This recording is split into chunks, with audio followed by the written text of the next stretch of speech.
बोल श्री कृष्ण भगवान की जय।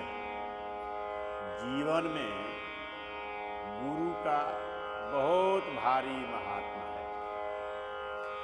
जिसका गुरु नहीं है उसका जीवन ही बेकार है।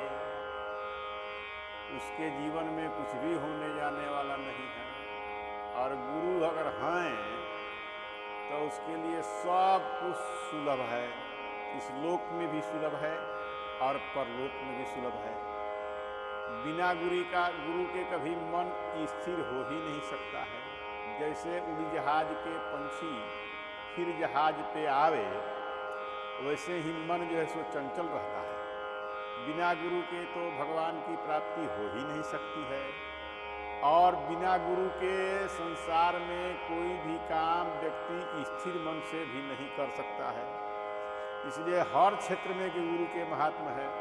यहाँ तक कहा गया है कि गुरु जी दिव्य चक्षु है, दिव्य नेत्र है। कैसे दिव्य नेत्र हैं?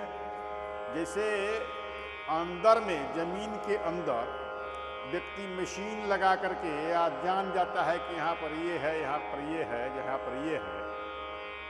जैसे आँख में अंजन लगा करके भूतल के अंदर की बात को व्यक्ति जान जाता है, ज्ञानी व्यक्ति समझ जाता है। साधक जो है, जो सिद्ध है, जो सुजान है, जो सब कुछ बात को समझ जाता है ज्ञान चक्षु के द्वारा, ऐसे गुरु जो है सो ज्ञान चक्षु प्रदान कर देते हैं। और ज्ञान चक्षु से व्यक्ति सब कुछ उसे व्यक्ति को ज्ञात हो जाता है। आया है कि यथा सुअंजन अंजदृग ए साधक सीध सुजान एक कौतुक देखत शैल बन ए भूतल भूर निधान। कौतुक देखत शैल बन भूतल जमीन के अंदर भूतल भूर निधान। गुरु जी के जो आशीर्वाद है वो दिव्य चक्षु के समान होता है। जिसके जो अपने गुरु जी के चरण रज को धारण करता है अपने मस्तक पर, वो संसार के सारा वैभव प्राप्त कर लेता है। प्रमाण है कि जे गुरु चरण ए रेणु सिर धरहि आते जनु सकल विभव बस करही। संपूर्ण जगत के वैभव को वो बस में कर लेता है।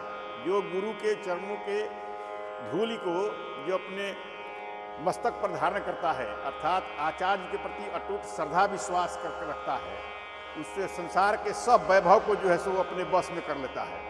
वो गुरु जी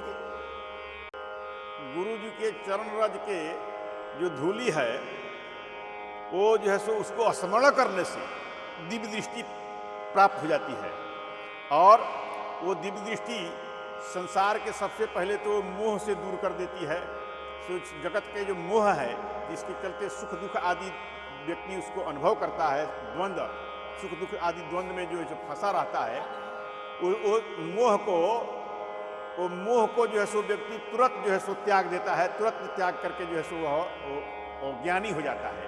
और जब ज्ञानी हो जाता है, जब ज्ञान हो ही जाएगा तो जब ज्ञान हो जाएगा तो फिर रहिए क्या जाएगा। वो ज्ञान हो जाने से वो सब कुछ वो प्राप्त कर लेता है।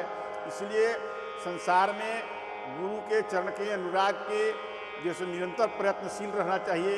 निरंतर गुरु के चरणों में अनुराग बनाए रखना चाहिए।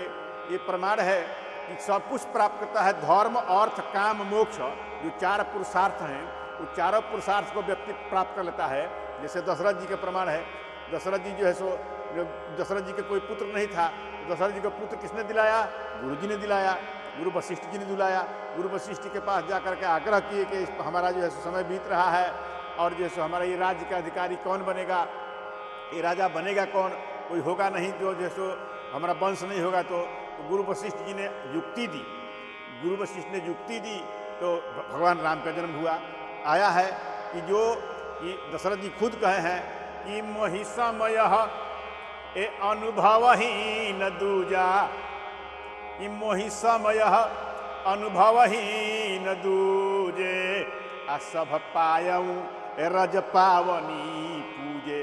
सब जो है सो आपके चरण रज के पूजा से मुझे सब कुछ प्राप्ति हुई है। इसलिए गुरु के जीवन में बड़ी भारी महात्मा है। निरंतर जो है सो गुरु के प्रति श्रद्धा भक्ति विश्वास रख करके गुरु के चरण धूलि को जो है सो अपने मस्तक पर धारण करनी चाहिए। अगर व्यक्ति जो ऐसा करता है उसके सब प्रकार के मनोरथ पूर्ण होते हैं, यह लोक भी सुधर जाता है और इसका परलोक भी सुधरता है। इसलिए सदैव तत्पर होकर के गुरु के वचनों में विश्वास करके गुरु के प्रति भाव श्रद्धा रख करके उसी को आचार्याभिमान कहते हैं, गुरु के प्रति आचार्याभिमान बनाए रखें, तभी आपका जीवन का सब प्रकार के मंगल होगा। बोल श्री कृष्ण भगवान की जय।